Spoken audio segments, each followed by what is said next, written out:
Hi friends, अब तक हमने पावर फैक्टर को डिस्कस किया। आज हम एक्टिव पावर, रिएक्टिव पावर और एपरेंट पावर को डिस्कस करेंगे। एक्टिव पावर के अन्य नाम भी होते हैं true power, वाटफुल power, useful power, real power. अब देखिए एक्टिव पावर कहते किसे हैं। एक्टिव पावर, इसमें वोल्टेज और करंट सेम फेज में होते हैं, यानी वोल्टेज और करंट के बीच का जो एंगल होता है वो 0 डिग्री होता है, उसे ही हम एक्टिव पावर कहते हैं। वह पावर जिसके बीच वोल्टेज और करंट के बीच 0 डिग्री एंगल होता है उसे हम एक्टिव पावर कहते हैं। रजिस्टिव लोड हमेशा एक्टिव पावर को ही कंज्यूम करता है। एक्टिव पावर हमेशा सोर्स से लोड को मिलता है, इसे P से डिनोट करते हैं और इसका यूनिट वाट होता है। इसका फॉर्मूला होता है P बराबर V into I cos phi. Phi बराबर 0 डिग्री है, इसलिए P बराबर V इंटू आई। कॉस 0 डिग्री बराबर 1 होता है। और एक बात और, रियल पावर यानी एक्टिव पावर हमेशा पॉजिटिव होता है। कैसे, यहाँ से देखिए, ये साइनोसॉइडल वेवफॉर्म में 0 से यहाँ से हमने उठाया है तो क्या हुआ, प्लस। वोल्टेज भी प्लस है, करंट भी प्लस है, तो प्लस गुणे प्लस बराबर प्लस। फिर ये नीचे आया है तो वोल्टेज भी माइनस हो गया है, करंट भी माइनस हो गया, तो माइनस गुणे माइनस बराबर फिर प्लस मिलेगा। फिर ऊपर गया है प्लस गुणे प्लस, फिर माइनस गुणे माइनस बराबर प्लस, यानी एक्टिव पावर हमेशा पॉजिटिव होता है। अब देखते हैं रिएक्टिव पावर। वह पावर जिसमें वोल्टेज और करंट सेम फेज में नहीं होते हैं उसे हम रिएक्टिव पावर कहते हैं। रिएक्टिव पावर, इसमें क्या होता है, करंट हमेशा वोल्टेज से या तो 90 डिग्री से लैग करेगा या तो 90 डिग्री से लीड करेगा। इंडक्टिव लोड जो भी होते हैं जैसे ट्रांसफार्मर वगैरह, वो हमेशा रिएक्टिव पावर कंज्यूम करते हैं।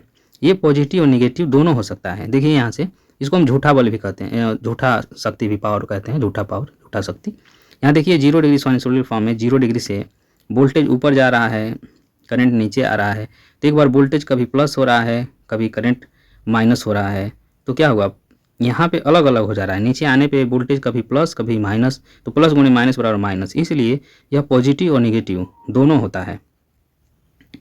ये हमेशा सोर्स से लोड को और लोड से सोर्स को मिलता है और ये इसी के बीच में ऑसिलेट करता रहता है।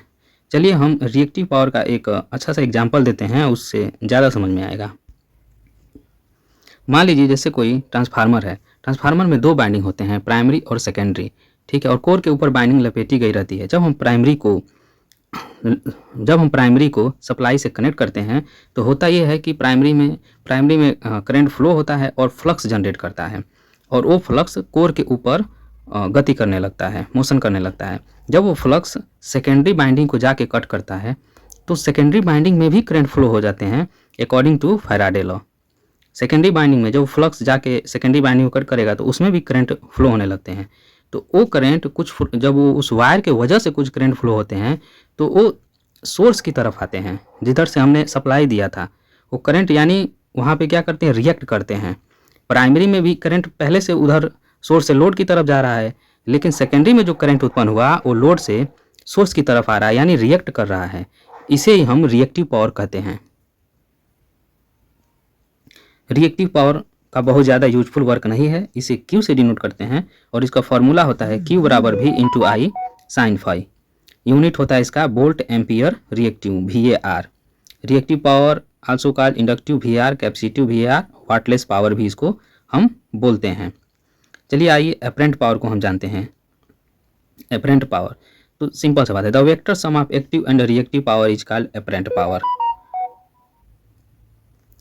एपरेंट पावर, एक्टिव पावर और रिएक्टिव पावर के आरएमएस वैल्यू को हम एपरेंट पावर कहते हैं। जैसे मान लीजिए एस से डिनोट करते हैं, एस बराबर पी प्लस जे क्यू, तो यहाँ पे एस स्क्वायर बराबर P square plus Q square, S बराबर रूट में P square plus Q square, इसीलिए इसको आरएमएस वैल्यू बोलते हैं। इसका यूनिट होता है वोल्ट एम्पियर। यहाँ पे वाट बराबर वोल्ट गुणे एम्पियर होता है, एक फॉर्मूला है। एपरेंट पावर यहाँ पे देख लीजिए, इक्वेशन बना के मैंने सॉल्व किया हुआ है। तो यहाँ पे एपरेंट पावर का फॉर्मूला निकल के फाइनली आएगा एस बराबर V इंटू आई। यहाँ पे एक चित्र से आप ये समझ सकते हैं कि यहाँ पे आप देख रहे हैं कि एक ग्लास में इन्होंने शायद बियर डाला हुआ है। तो यहाँ पे बियर का जो झाग है, बियर एक्चुअल एक्टिव पावर क्या है, ये बियर की जो एक्चुअल क्वांटिटी है उसे हम एक्टिव पावर मानेंगे, और इसके वजह से, एक्टिव पावर के वजह से जो झाग, यानी ये बियर की क्वांटिटी की वजह से जो झाग उत्पन्न हुआ है, झाग का कोई हमें यूजफुल वर्क है नहीं, उसे हम रिएक्टिव पावर कहते हैं। और झाग और ये यूजफुल जो बियर है वो पूरे क्वांटिटी को हम एपरेंट पावर बोल सकते हैं।